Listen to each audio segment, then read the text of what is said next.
Hello everyone, welcome to my channel. तो अभी तक हमने फ्यूचर कॉन्टिन्यूस तक पढ़ लिया है। तो आज हम स्टार्ट करेंगे future perfect tense. Future tense मैंने आपको पहले भी बताया होगा, इसका मतलब होता है आने वाला कल। जो आने वाले कल में आप एक्टिविटी करोगे तो उसको ही हम कहते हैं फ्यूचर टेंस। ठीक है, तो फ्यूचर परफेक्ट टेंस जिसमें आप कोई भी काम कर चुके होगे तो उसको हम फ्यूचर परफेक्ट टेंस कहते हैं। इसकी हिंदी में पहचान होती है चुका होगा, चुकी होगी, चुके होंगे। तो चुका, चुकी, चुके ये रिप्रेजेंट कर रहा है कि ये परफेक्ट है। होगा, होगी, होंगे ये आपको बता रहा है कि ये फ्यूचर टेंस है। तो अब हम इसके फॉर्मूले पे देखते हैं। फॉर्मूला आपका है यहाँ पे subject will shall plus have plus verb की third form and object. Will shall आपकी हेल्पिंग वर्ब है जो डिफरेंट टाइप ऑफ सब्जेक्ट के साथ यूज होती है, लेकिन आज के टाइम पे हम शैल का यूज नहीं करते हैं। ये आपका मिनिमम हो गया है यूज। तो हम ज़्यादातर सभी सब्जेक्ट के साथ विल का यूज करते हैं, लेकिन हम इस एक्सरसाइज में और इस वीडियो में हम शैल का भी यूज करेंगे। तो हम इस फॉर्मूले को समझते हैं एग्जाम्पल के थ्रू। तो हम क्या करते हैं, यहाँ पे हमें क्वेश्चन दिया है, हम इस फॉर्मूले का यूज करेंगे इसकी ट्रांसलेशन करने में। तो यहाँ पे आपको क्वेश्चन दिया है वह खाना खा चुका होगा। आप यहाँ देख सकते हो चुका होगा लिखा है, इसका मतलब है फ्यूचर परफेक्ट टेंस है। तो सबसे पहले हमें क्या लिखना है, सब्जेक्ट। तो सब्जेक्ट हो गया आपका ही, और ही के साथ हम यूज करते हैं विल, तो ही विल। देन आपका यहाँ पे यूज होगा हैव, देन वर्ब की थर्ड फॉर्म।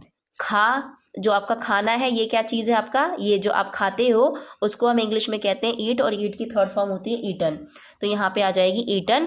क्या आप खा चुके हो, खाना, तो आपका हो जाएगा द फूड। तो यहाँ पे सेंटेंस आपका कंप्लीट होता है he will have eaten the food. तो हमने यहाँ पे फर्स्ट एग्जाम्पल को सॉल्व कर लिया है। अब हम यहाँ पे सेकेंड एग्जाम्पल को भी सॉल्व करेंगे, ट्रांसलेट करेंगे। तो यहाँ पे आपका सेकेंड एग्जाम्पल दिया है हम खेल चुके होंगे। तो सबसे पहले सब्जेक्ट आएगा, सब्जेक्ट हमारा यहाँ पे क्या है, वी, देन विल या फिर शैल। तो आपका वी के साथ यूज होता है शैल, ठीक है, और देन आपका क्या यूज होगा यहाँ पे, हैव, तो हैव आ जाएगा, एंड देन वर्ब की थर्ड फॉर्म और ऑब्जेक्ट। तो इस क्वेश्चन में हमें कोई ऑब्जेक्ट नहीं दिया है, तो इसलिए हम सिर्फ वर्ब की थर्ड फॉर्म लगाएंगे प्लेड। तो आपका सेंटेंस कंप्लीट होता है वी शैल हैव प्लेड। तो आपको यहाँ पे मैंने फ्यूचर परफेक्ट टेंस समझा दिया है। अब हम मूव करते हैं फ्यूचर परफेक्ट कॉन्टिन्यूस टेंस की तरफ। तो फ्यूचर परफेक्ट कॉन्टिन्यूस, तो जैसे हमने प्रेजेंट परफेक्ट कॉन्टिन्यूस में पढ़ा था, जैसे हमने पास्ट परफेक्ट कॉन्टिन्यूस में पढ़ा था, वैसे ही हमें इसमें भी पढ़ना है फ्यूचर परफेक्ट कॉन्टिन्यूस। तो फ्यूचर परफेक्ट कॉन्टिन्यूस आपका जो होता है ये ज़्यादातर इस टाइप के सेंटेंसेस में आपका टाइम यहाँ पे मेंशन किया होता है, दिया होता है, ठीक है। तो पहचान इसकी यही है कि इसमें आपको टाइम दिया जाता है। तो यहाँ पे फॉर्मूला देख लेते हैं। फॉर्मूला है सब्जेक्ट विल शैल हैव, और साथ में आपका बीन आ जाएगा, वर्ब की फर्स्ट फॉर्म आईएनजी, देन आपके टाइम के लिए यूज होता है सिंस और फॉर, एंड देन आपका आ जाएगा ऑब्जेक्ट। तो ये हमारा फॉर्मूला है फ्यूचर परफेक्ट कॉन्टिन्यूस टेंस का। तो अब हम इस फॉर्मूले को और अच्छे से समझेंगे एग्जाम्पल के थ्रू। तो यहाँ पे आपको एक एग्जाम्पल दिया हुआ है, वह सुबह से जा रहा होगा, ठीक है, वह सुबह से जा रहा होगा। आपको टाइम बता दिया है कि सुबह से जा रहा है, तो ये आपका सुबह जो है ये एक फिक्स टाइम है। तो आप इसके लिए क्या यूज करोगे, सिंस का यूज करोगे, ठीक है। तो सबसे पहले हम यहाँ पे सेंटेंस को ट्रांसलेट करना स्टार्ट करते हैं।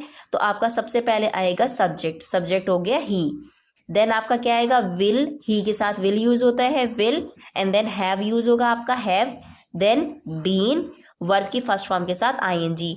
वर्ब यहाँ पे क्या है, जाना, जाने को इंग्लिश में कहते हैं गोइंग, गो और उसके साथ आईएनजी गोइंग। देन आपका क्या आ जाएगा, मैंने आपको पहले ही बताया है गो के साथ हमेशा टू यूज होता है, तो गोइंग टू। अब वो कहाँ जा रहा होगा, स्कूल जा रहा होगा, तो स्कूल आपका यहाँ पे क्या हो जाएगा, ऑब्जेक्ट, ठीक है, ऑब्जेक्ट। एंड देन टाइम, आपका टाइम के लिए क्या यूज करते हैं हम, सिंस, तो सिंस। अब आपका कब से कब से जा रहा होगा, सुबह से, तो इसलिए क्या आएगा आपका यहाँ पे मॉर्निंग। तो आपका सेंटेंस कंप्लीट होता है he will have been going to school since morning, ठीक है।